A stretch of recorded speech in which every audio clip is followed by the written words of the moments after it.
Meus amados, o Senhor é tão bom, mas Ele é tão bom. Ele colocou uma palavra no meu coração, e eu estava pensando assim, né? Porque o homem é assim, né, querido? Será que é isso mesmo, Senhor? E quando eu chego na igreja, as irmãs do coque ali, ó, é isso aí. Uma fala isso, outra fala, é isso aí. Quando eu chego aqui, Nicolas, a música é só sobre fé, provisão. Mas, Senhor, muito obrigado. Obrigado porque aquilo que o Senhor tem colocado nos nossos corações está conectado, querido, com aquilo que nós precisamos de ouvir, com aquilo que o louvor está dizendo para você, com a sua adoração, com o seu louvor. Amém? Fica de pé no teu lugar, querido. Você pode levantar as tuas mãos e você pode agradecer. Talvez você não tenha tido tempo hoje para fazer seu devocional. Talvez você ainda não conseguiu elevar os teus pensamentos ao Senhor e dizer para o Senhor: Senhor, muito obrigado por mais esse dia que o Senhor está nos concedendo. Você pode estar fazendo isso nesta manhã, querido. Você pode estar agradecendo ao Senhor: Senhor, muito obrigado, Senhor, por mais esse dia. Obrigado, Senhor, porque até aqui o Senhor tem nos ajudado. Obrigado, ó Pai, pelo alimento, ó Pai, que está em nossa mesa, ó Pai. Obrigado pelo trabalho. Deus, obrigado pelas nossas famílias, ó Deus, em nome de Jesus. Pai, eu abençoo cada lar, ó Deus, aqui representado aqui nesta manhã. Deus, eu abençoo em nome de Jesus. Obrigado por tudo, ó Deus. Agora, Deus, traga-nos, ó Deus, agora a nossa mente cativa, ó Deus, a Tua palavra agora, Pai. E que esta palavra, ó Deus, possa encontrar, ó Deus, lugar, ó Deus, nos nossos corações, encontrar lugar, ó Deus, nas nossas mentes, ó Pai. É tudo isso, Senhor, que nós te pedimos, nós te agradecemos hoje e sempre. Amém, amém. Você pode dizer um amém aí? Diga um amém, sente-se no seu lugar.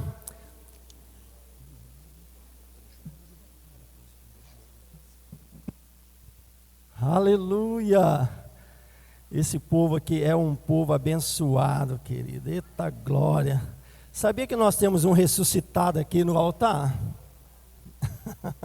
Talvez quem não nos conhece bem, né? Mas nós somos um povo da fé, querido. E fé é a única coisa que move o coração de Deus, é a sua fé. Posso ouvir um amém? Ei, adianta você ficar gritando? Não? Adianta você ficar esperneando? Não. Não adianta você desesperar, não adianta você querer mudar as coisas com seu desespero, sua grita. Não. Você só consegue mover o coração de Deus com a sua fé. Sem fé é impossível agradar a Deus. Amém? E, irmãos, todos nós passamos por dificuldades. Quem já passou por dificuldades? Eu acho que eu tenho que levantar até os pés, querido. Né? E às vezes nessa caminhada nossa, nessa caminhada dessa vida cristã nossa, nós não estamos isentos de ter problemas, não estamos isentos, querido, de ter empecilhos nesse caminho, de tempestades neste caminho. Nós não estamos isentos disso. Não é porque você é crente que você não vai ter problemas. Amém? Não é porque nós estamos dentro da igreja que nós não vamos ter problemas. Se você ouvir que o evangelho não vai te livrar dos problemas, querido, é mentira. Esse não é o evangelho de Jesus Cristo. O evangelho de Jesus, querido, ele fala: toma tua cruz e me siga. Ei, palavras próprias dele: ei, no mundo você vai ter aflições, querido, mas tem de bom ânimo, eu venci. Então ele está nos dizendo que, olha, mesmo assim nós vamos ter alguns tipos de empecilhos, vamos ter problemas nessa vida, nessa caminhada. Ele não está te isentando disso, mas ele te dá uma promessa, querido, uma promessa que você também vai vencer nele. A diferença dos problemas que as pessoas têm e que nós temos, é que nós sabemos que a nossa vitória já foi garantida. Só que você tem que ter a consciência daquilo que Jesus já fez por você. Amém? Então é uma questão de consciência. Está passando por problemas, querido? Tem de bom ânimo. Porque você vai vencer. Em Cristo Jesus, a palavra diz que nós somos mais do que vencedores. Você sabe o que é ser mais do que vencedor? Alguém sabe o que é ser mais do que vencedor? Por que a palavra diz que, mas não é vencedor e mais do que vencedor é a mesma coisa? Não. Vencedor é aquele que, pelo seu esforço próprio, ele vence. Vamos colocar uma luta de boxe? Quem já assistiu Rock aí? Bom, da minha idade todo mundo, né? Só os mais novinhos aí que nem sabem o que eu estou dizendo, né? Mas nesse filme, querido, aquele lutador ali, ele apanha, bate, e apanha de novo, e apanha, depois bate mais um pouquinho, depois apanha 4 vezes mais, mas bate, mas vence. Então ele é um vencedor. Amém? Ele venceu aquela luta. E está lá um checão lá de 5 milhões de dólares porque ele venceu aquela luta ali. Mas o que é ser mais do que um vencedor? É aquele lutador ali que passou por todas aquelas lutas ali, aqueles nocautes, aqueles socos, aquele negócio, ele pegar esse cheque e te entregar assim aqui, é seu. Eu lutei, mas o prêmio é seu. Isso é você ser mais do que vencedor. Quem entendeu aí? Foi isso que Jesus fez por você. Você não precisa de lutar. Você não precisa de passar todas aquelas coisas ali para você ser mais do que um vencedor, porque ele já foi vencedor por você. Então você não precisa ficar com o olho inchado, com o nariz quebrado, com o maxilar fora do lugar. Não, ele já venceu a sua luta por você. Amém? Abra sua Bíblia aí. Eu amo esta passagem. Mas vamos começar com Gênesis no capítulo 12. Gênesis capítulo 12, logo no versículo 1. Ora, o Senhor disse a Abraão: Abraão, olha aqui, sai da tua terra, Abraão, sai da tua parentela, né? Abraão, querido, era um homem tão de fé. Hoje nós vamos falar de fé aqui. Abraão era um homem tão de fé que ele recebe uma ordem de Deus. E vocês têm que entender que naquela época não tinha ainda essa palavra que está aí diante de você. Ele ouviu somente a voz de Deus, nem sabia, o Ítalo, quem estava falando com ele, mas ele creu. Por fé ele creu. Então Deus fala para Abraão: sai daqui, sai da tua terra, sai da tua parentela, né? Sai da casa do teu pai e vai para a terra que eu te mostrarei. E far-te-ei uma grande nação e abençoarei e engrandecerei o teu nome e tu serás uma bênção.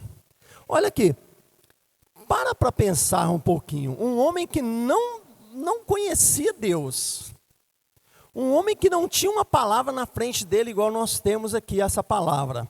Ele ouve essa voz, ele obedece essa voz, ele sai daquele lugar ali, que era um lugar de conforto para ele, que era um lugar da família dele, que era um lugar onde ele tinha tudo ali, e ele vai para um lugar que ele nem sabia onde ia chegar. Mas ele tem uma promessa da parte: olha, eu vou te fazer uma grande nação, você será abençoado, Abraão. E no capítulo 17, Abraão, ele obedece essa voz, e no capítulo 17, o Senhor fala para ele assim: olha, Abraão, eu vou mudar seu nome, não vai ser Abrão mais não, agora você vai se chamar Abraão.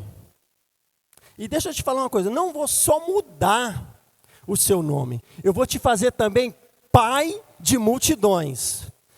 Pararam para pensar quanta responsabilidade foi para Abraão logo no início da sua vida?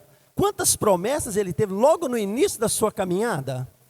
E até aí estava tudo bem, não é? Não estava tudo bem não, ele tinha muitos problemas ali. Então Deus muda o nome dele e fala: Abraão, você vai ser agora pai de multidões. No capítulo 18, querido, no capítulo 18, Abraão já tinha mais ou menos aí, já era mais velho já devia ter já seus seus 75 anos, talvez essa idade, querido, talvez a gente não consiga decifrar totalmente, porque talvez nós não conseguimos entender como que era contado o tempo naquela época. Amém? Mas se a Bíblia fala que ele era velho, então ele era velho. Amém? A Bíblia falou que ele era velho, então ele era velho.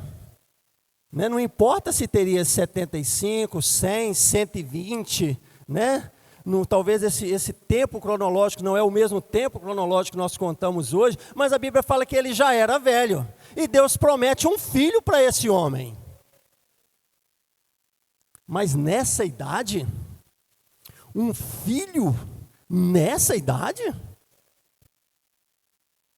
A coisa foi tão engraçada, vamos quebrar um pouquinho aqui. A coisa foi tão engraçada que quando Deus promete um filho para Abraão, Sara estava escondidinha assim atrás da porta, nada contra as mulheres, tá? Ouvindo a conversinha lá de Abraão com...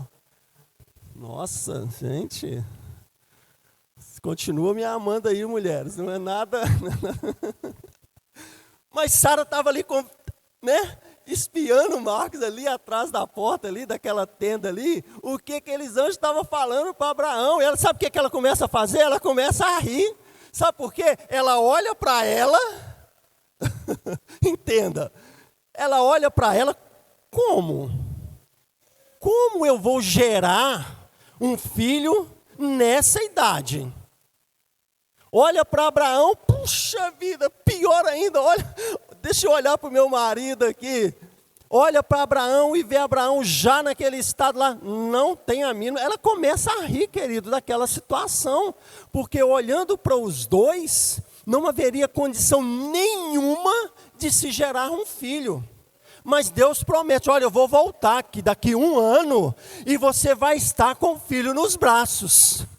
Era a promessa que Abraão tinha de um filho ali. Mesmo estando naquela situação de velhice, mesmo olhando para ele mesmo, ele crendo, mas olhando para a situação, é uma coisa meio louca, não é?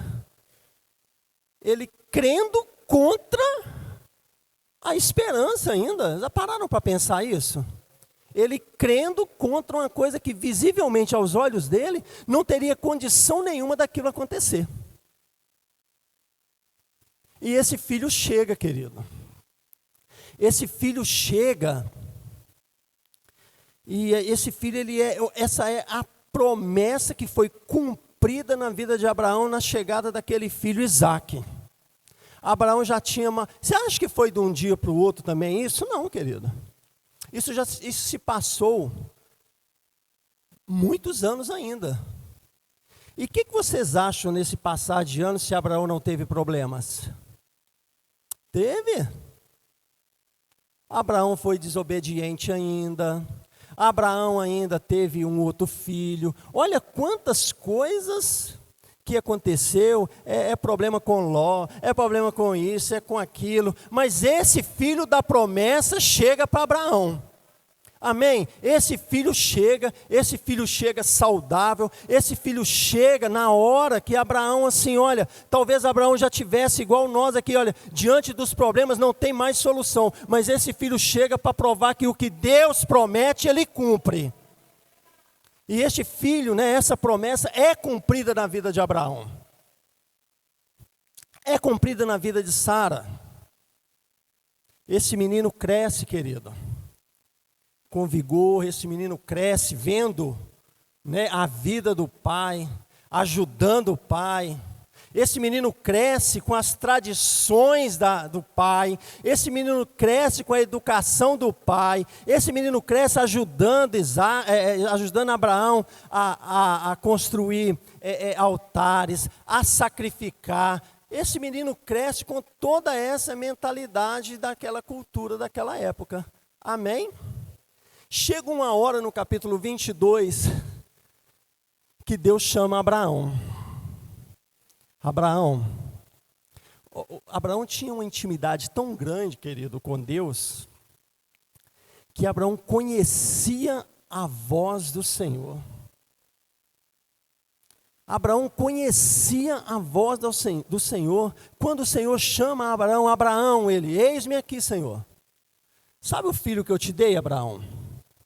Isaque.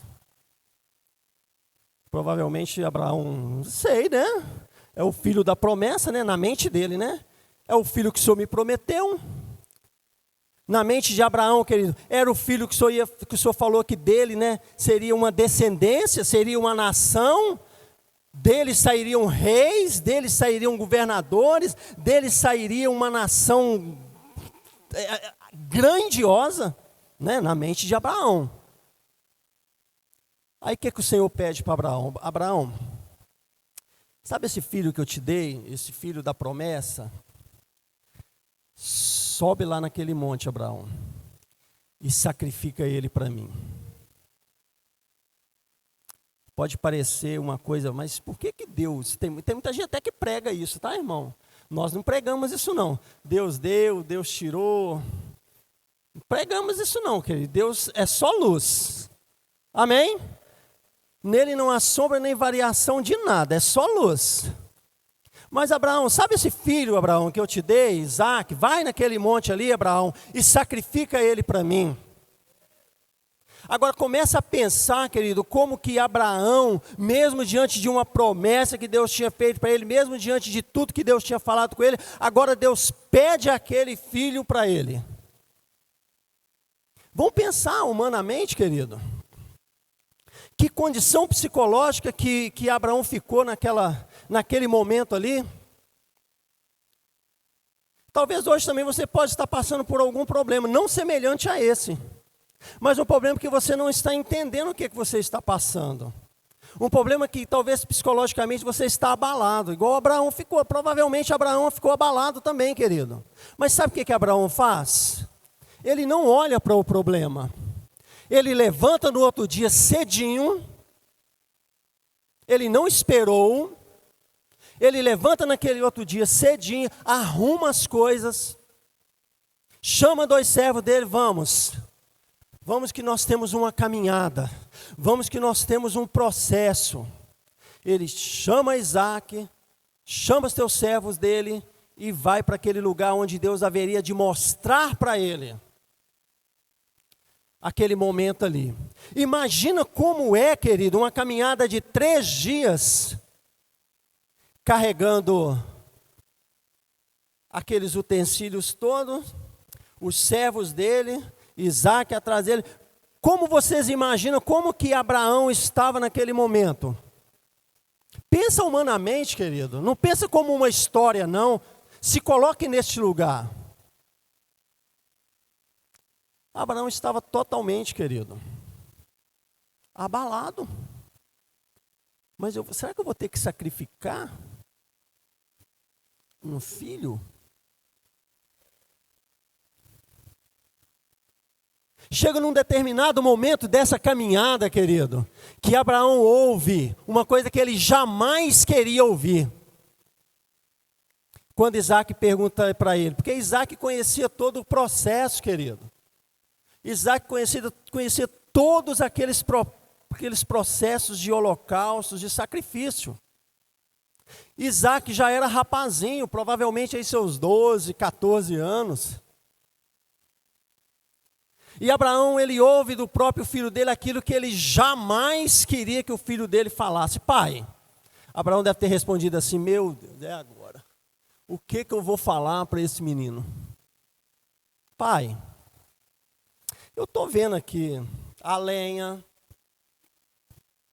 eu estou vendo aqui o fogo,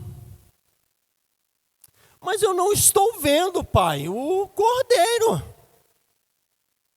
Imagina como que Abraão ficou quando Isaque faz essa pergunta para ele. Olha para um lado, cadê o cordeiro que estava... Não tem cordeiro amarrado nas patas, o burrinho carregando ele para ser sacrificado. Não tinha nada disso.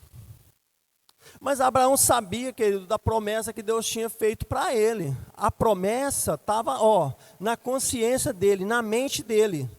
Eu sou pai de multidões. da minha descendência vai vir uma nação grandiosa. Talvez ele caminhando e vendo aquela situação, eu sou pai de multidões. Eu tenho uma promessa, eu tenho uma palavra. Ei, Isaac, o Senhor vai prover. Talvez seja a única coisa que saía da boca de Abraão naquele momento. Porque diante de uma pergunta dessa, querido, talvez a garganta dele deve ter fechado, a boca deve ter secado. Ele era humano, igual eu e você. Talvez o problema que você esteja passando também, querido, talvez você também esteja nesse momento. Mas saiba de uma coisa, o Senhor proverá. O Senhor proverá, o nosso Deus é um Deus de provisão. Quando Abraão responde para Isaac, Isaac, ei, o Senhor proverá para si, Isaac. E eles continuam aquela caminhada, querido. Isaac obedecendo, Abraão obedecendo. Quando chega num determinado momento, quando Abraão avista aquele monte ali, ele já sabe que é ali que o Senhor mostrou, ele pede para os dois, agora vocês ficam aqui. Olha o que Abraão disse, queridos, para aquele servo dele. Presta atenção nisso. Ei, vocês ficam aqui. Eu e o menino, nós vamos subir, adorar e voltar. Ei, talvez falte em nós a consciência daquilo que Jesus já fez por nós. Hoje nós temos uma palavra. A palavra te garante, querido, que você é mais do que vencedor. E talvez você hoje ainda não tenha a consciência de estar declarando esta palavra a todo momento. Abraão declarava a todo momento, eu sou pai de multidões, eu sou pai de multidões, eu sou pai de multidões. Você também pode declarar, ei, eu sou filho, eu sou salvo, eu sou remido, eu sou próspero. Abraão declarava aquilo que o Senhor falava com ele, falou com ele. Você pode declarar, querido, aquilo que a palavra já está nas tuas mãos. Abraão tinha promessa, hoje nós temos realidades. Vou falar de novo, porque eu só ouvi uma aleluia. Abraão tinha promessas, nós temos realidades na nossa frente. Então Abraão responde e fala para aqueles servos ali, fica aqui, nós vamos, subimos, adoramos e voltamos. Pensa um pouquinho em Isaac agora, vamos pensar um pouquinho em Isaac. Se a palavra de Deus que antes de Isaac nascer, Abraão já era velho, e quando Isaac nasceu, ele era mais velho. Concordam? Ele era mais velho. Agora, pensa agora em Isaac, um rapazinho de 12 a 14 anos, diante do pai dele, que já era velho. Ele não podia pensar assim, opa, estou cascando fora desse negócio aqui.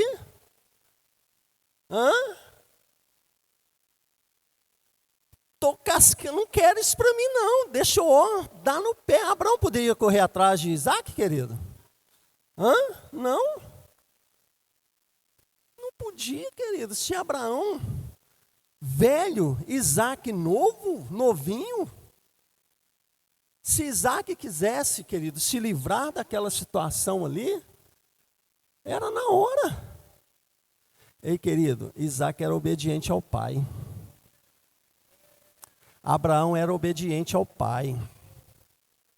Abraão, querido, era um homem que era amigo de Deus, pela sua intimidade com Deus, imputado em justiça, porque creu nesse Deus. E os dois saem daquele lugar, deixam aqueles dois servos, continua aquela caminhada. Quando chega naquele lugar que o Senhor havia dito para Abraão, eles começam a levantar um altar. Porque todo sacrifício, querido, teria que se levantar um altar para aquele sacrifício. Isaac ajuda a Abraão a levantar aquele altar. E o animal que é posto sobre aquele altar, ele era amarrado nas patinhas assim e colocava-se diante daquele altar ali. Sabe o que Isaac faz, querido? deixa Abraão amarrá-lo.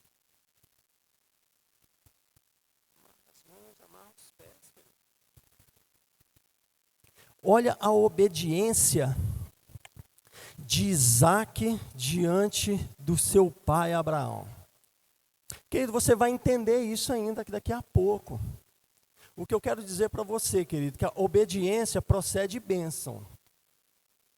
Amém? Isaque deixa Abraão amarrá-lo. Isaque deixa Abraão colocar ele naquele altar ali de sacrifício. A palavra de Deus fala que nessa caminhada, querido, nessa caminhada, Abraão coloca a lenha sobre Isaque, madeira sobre Isaque, e Abraão ia na frente com o fogo e o cutelo na mão. Chega naquele lugar ali, querido. Então Isaque é colocado diante daquele altar ali, e Abraão levanta aquele cutelo. Cutelo, querido, é uma faca bem larga assim, ó, né? Bem larga assim, ó, e muito afiada. Abraão levanta, querido, aquele cutelo, aquela faca ali.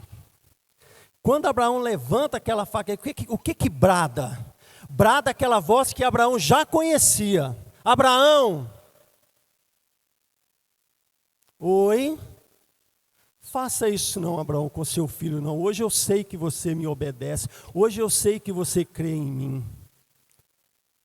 Imagina agora, querido, como Abraão ficou quando ouviu, porque até aquela caminhada ali foi uma caminhada de silêncio. Talvez o que você esteja passando, querido, talvez Deus não esteja falando com você. Mas deixa eu falar uma coisa, Deus está cuidando. Deus está cuidando de você. Aquela caminhada que Abraão teve com Isaque, aquela caminhada silenciosa, isso não quer dizer que Deus não estava trabalhando naquele momento, que Deus não estava trabalhando naquela caminhada. Ei, Deus está trabalhando na sua caminhada, querido. Talvez o que você esteja passando hoje, os teus olhos ainda não possam ver, mas ei, você é vencedor, você é vencedora. Deus está trabalhando. Então, quando Abraão levanta aquele cutelo, ouve aquela voz do Senhor dizendo o nome dele. Ei, Deus diz o nome de Abraão. E você sabia que ele te chama pelo seu nome também? Mas você sabe que o seu nome também vai ser trocado também um dia. Quando ele ouve aquela voz, Abraão, não faça isso com seu filho, porque eu sei que tu me amas, Abraão. Eu sei que tu me obedece, Abraão. Quando Abraão olha para o lado, o cordeiro estava ali amarrado, querido. Ei, eu vou dizer de novo. Quando Abraão olha para o lado, o cordeiro já estava amarrado ali naquela árvore. É a provisão, querido. É a provisão que chegou na vida de Abraão por obedecer, por crer. Então Abraão sacrifica, tira, né, desamarra ali, Isaque, né, olha, querido, eu quero que vocês pensem no lado humano. Imagina a alegria de Abraão desamarrar Isaque em cima daquele altar, jogar aquele cutelo para o lado assim, afastar aquele fogo, pegar, filho, vem cá, filho, deixa eu te desamarrar, deixa eu te abraçar.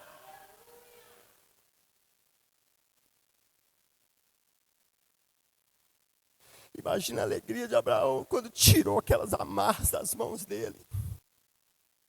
Deus poupou, querido, a vida do filho de Abraão. Mas Deus não poupou a vida do próprio filho dele por amor a mim e você. Tipificamente, querido, Abraão representava Deus.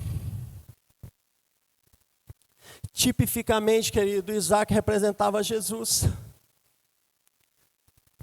Só que Deus poupou a vida de Isaque.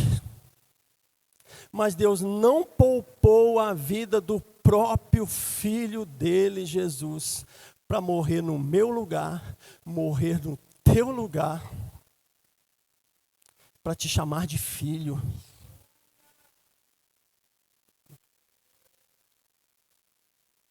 Sabe o que é uma consciência que nós temos de ter, queridos? De que com a morte de Jesus, não é só para você ir para o céu. Ei, pensa comigo. Se Jesus morreu na cruz, obedeceu, porque Jesus também obedeceu ao Pai, querido. Jesus também tinha suas próprias vontades, quem crê nisso? Tinha. Jesus estava na condição minha e na condição sua. Homem. E não venha com essa historinha de que ele veio 50% homem, 50% Deus, que não veio. Ele veio nascido de mulher. Paulo vai falar isso em Gálatas. Nascido de mulher, nascido debaixo da lei. Então ele veio como homem, como a mim e a você. Então ele tinha suas próprias vontades também. Quando ele estava na cruz, ele disse para o Pai: Pai, olha aqui, se for possível, Pai, afasta de mim este cálice. Jesus tinha uma vontade ali, querido, mas contudo, seja feita a tua vontade. Jesus também obedeceu o Pai até a morte de cruz. Isso tudo é para te salvar, querido, é para dizer que te ama. Só que nós temos que entender que o sacrifício de Jesus, querido, é um pacote completo. Não é só para você ir para o céu. Ei, se Jesus tivesse morrido só para você ir para o céu, você aceitava Jesus e plup, ele te levava. Aceitei Jesus, fui salvo, já estou no céu. Não, querido. Não, é um pacote completo. Amém? Eu gosto muito de dar um exemplo, o pastor Ronan já deu esse exemplo, eu já dei esse exemplo, também vou dar esse exemplo para vocês colocarem isso na sua cabeça. Olha, um casal comprou uma viagem, querido, num pacote de um cruzeiro, que era all inclusive. Eita, ninguém levantou a mão, eu quero, hein? Esse casal, querido, comprou esse pacote com tudo incluído num cruzeiro e foram para esse cruzeiro. Chega lá, querido, vê aquela maravilha toda e tal, e eles começam a ficar, nossa, mas isso aqui é caro demais, né?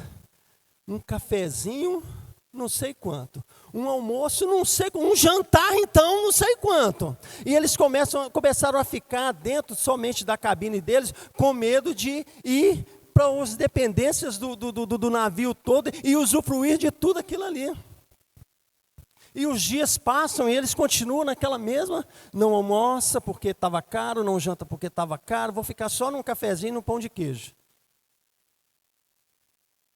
E os dias passam, um cruzeiro de 7 dias. Quando chega no 7º dia, né, o pessoal, mas aquele casal ali, né, aqueles garçons, né, mas aquele casal ali, eles vieram para cá e até agora nós não vimos ele em lugar nenhum, nós não vimos eles nas dependências do navio, nós não vimos ele tomando café junto com todo mundo, não viram eles almoçando, não viram.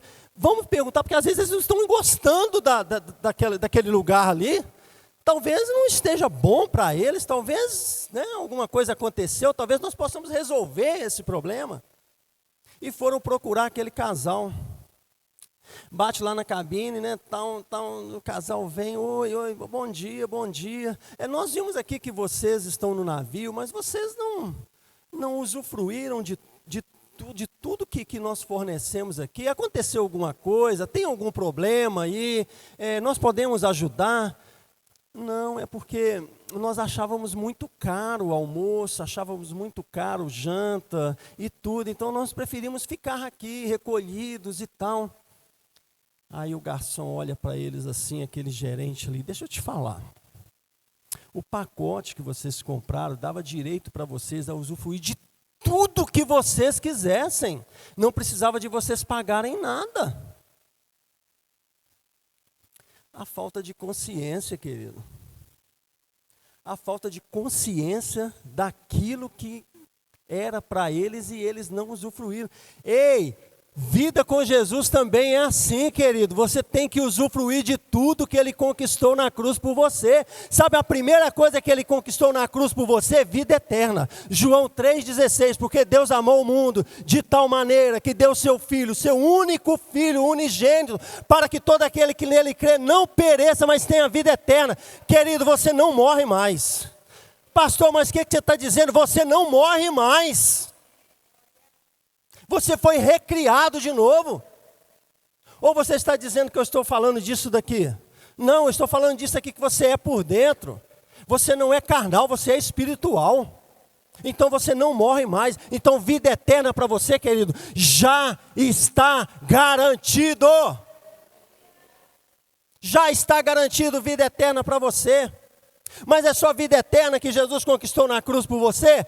Não. Não, Jesus também conquistou também uma vida abundante para você. Querido, isso não quer dizer que você não tenha problemas, mas isso quer dizer que Jesus conquistou uma vida boa para você. Amém? Abra sua Bíblia aí, querido, para você ver comigo. João capítulo 10, versículo 10, todo mundo conhece. O ladrão veio para quê? Mas para que Jesus veio? Ei, o ladrão veio para matar, roubar e destruir, mas eu vim para que tenham vida e tenham vida em abundância. Sabe o que é vida em abundância, querido? Vida boa. Ah, mas eu tenho problema. Quem diz que seus problemas são maiores do que aquilo que Jesus conquistou por você? Problema você vai ter, querido. Mas a vida abundante que Deus te dá, querido, não tem valor sobre esses.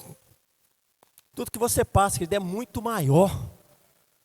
Porque você sabe em quem você tem crido. Então Jesus já conquistou para você vida eterna. Jesus já conquistou para você, querido, uma vida abundante. E não para por aí também não, querido. Se você nasceu de novo, se você já aceitou Jesus como Senhor e Salvador da tua vida, ei, deixa eu te falar uma coisa.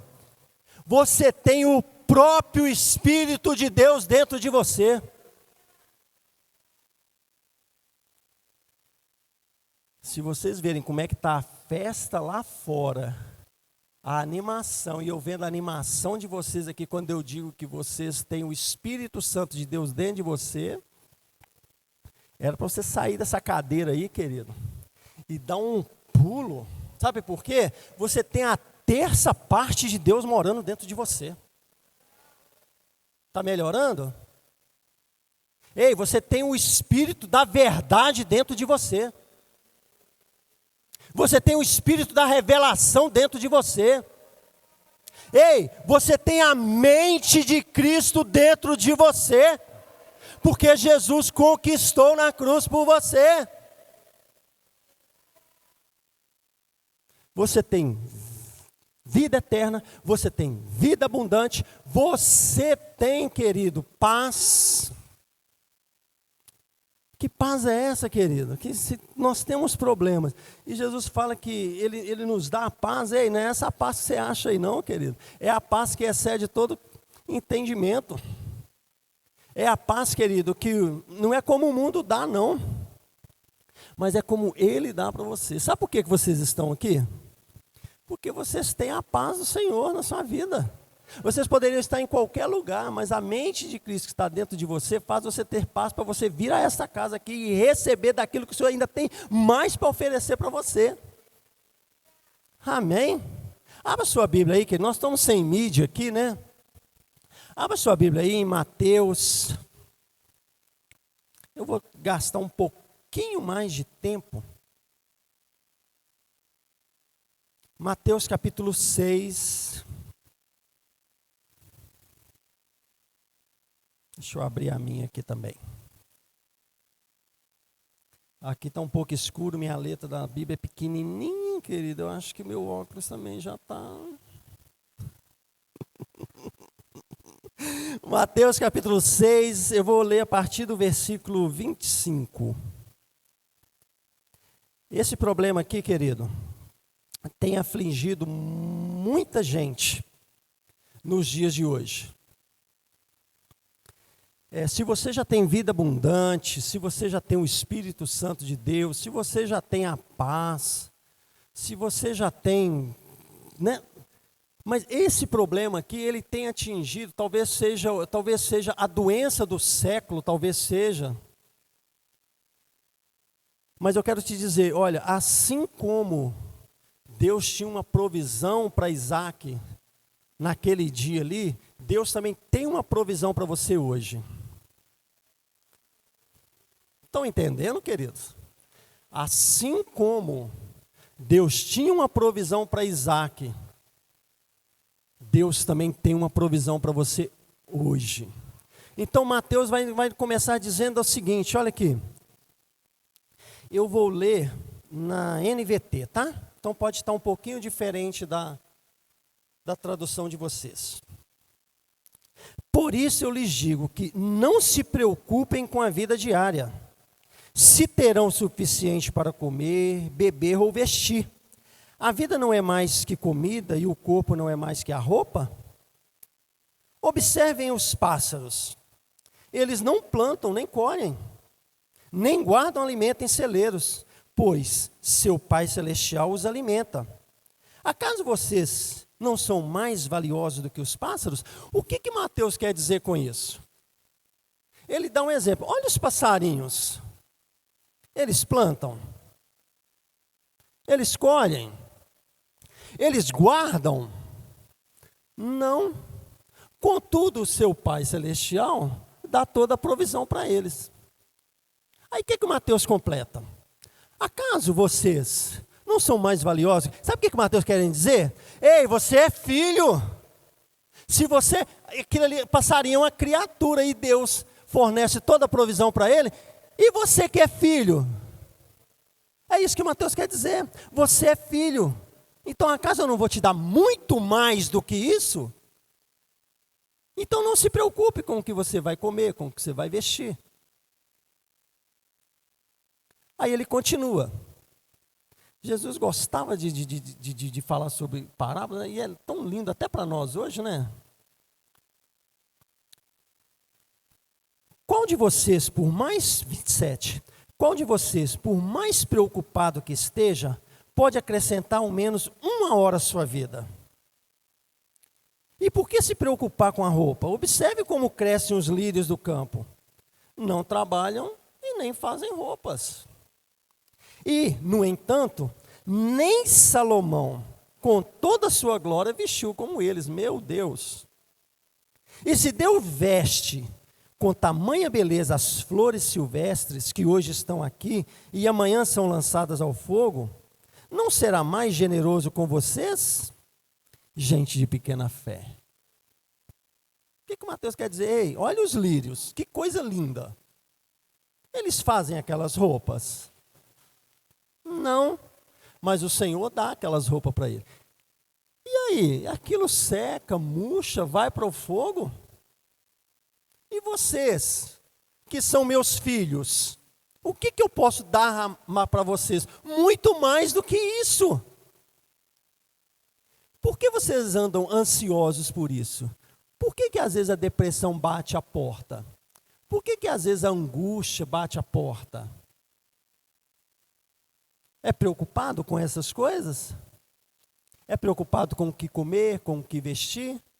Se as minhas criaturas eu sustento, imagina vocês que são meus filhos. É isso que Mateus quer dizer. É Deus falando, vocês são meus filhos. E qual pai que tem coragem de dar uma coisa ruim para um filho? Aí ele continua ainda, querido. Vamos lá. Parei no 27. 28. E por que se preocupar, né? Não, no 29. Salomão, né, com toda a sua glória. E se Deus veste com tamanha beleza as flores do campo, né? Vocês são homens de pequena fé. Portanto, não se preocupe dizendo o que vamos comer, o que vamos beber, o que vamos vestir. Essas coisas ocupam o pensamento dos pagãos, ei. Esse pensamento não pode ocupar a sua mente. Mateus quer dizer, ei, não deixa você ser ocupado com esses pensamentos, essas preocupações com o que comer, com o que vestir. Isso são pensamentos das pessoas que não são filhos de Deus. Pastor, mas tem gente que não é filho de Deus? Tem. Isso tem um ditado aí que diz que todos são filhos de Deus. Não. Só para quebrar um pouquinho. São filhos de Deus aqueles que aceitaram Jesus como Senhor e Salvador da sua vida. Amém? Mas isso aí é outra mensagem, tá? Então, essas coisas ocupam o pensamento dos pagãos, mas seu Pai Celestial já sabe o que vocês precisam. Ei, Deus sabe, querido, o que você precisa. Ele é Pai, sustentador, provedor. Amém? Mas aí ele te fala também, olha, no versículo 33, busquem em primeiro lugar o reino de Deus e a sua justiça, e todas essas coisas que vocês estão preocupados em ter, em comer, em vestir, vos serão acrescentados. Meu Deus, falei alguma coisa errada aqui? Sabe como é que você responde a uma palavra que sai do púlpito e entra no seu coração? Manifestando, externando, verbalizando. Eu posso dizer que você tem que buscar o Senhor de todo o teu coração, o reino de Deus e as coisas. Se você não aceitar, querido, a sua vida vai continuar do mesmo jeito. Assim como vocês estão me olhando assim, vou tudo arregalado assim.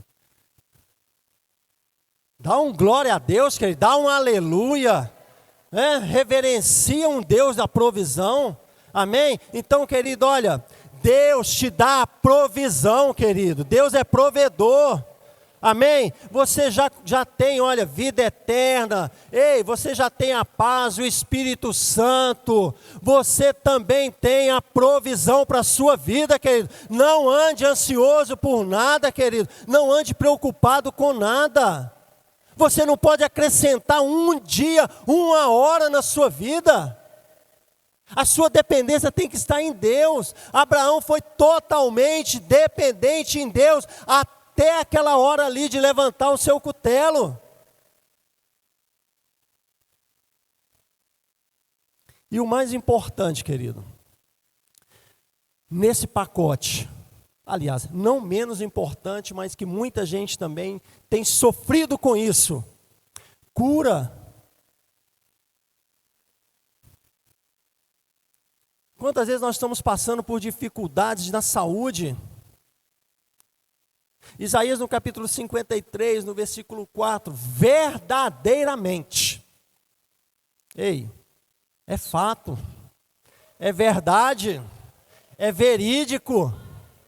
Verdadeiramente, Ele, Jesus, levou sobre si todas, diga todas as nossas enfermidades, todas as nossas doenças. Nós até o reputávamos como ferido, aflito de Deus, mas Ele foi transpassado pelas nossas dores. Esse castigo, querido, que estava sobre você, Ele levou sobre si, porque pelas pisaduras dele, a Bíblia fala que você não vai ser sarado, você já é sarado.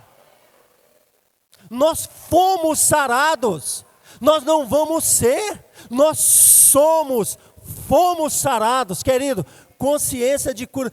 Mas pastor, minha mão dói ainda, porque dói ainda, aí você pode até sentir os sintomas de uma dor, que você pode até ter tido algum acidente, alguma coisa, não sei o que, mas a sua consciência tem que ser aquela consciência de que Cristo já te curou, Ele já levou sobre si todas as nossas dores e enfermidades, e eu sou curado, sarado no nome de Jesus.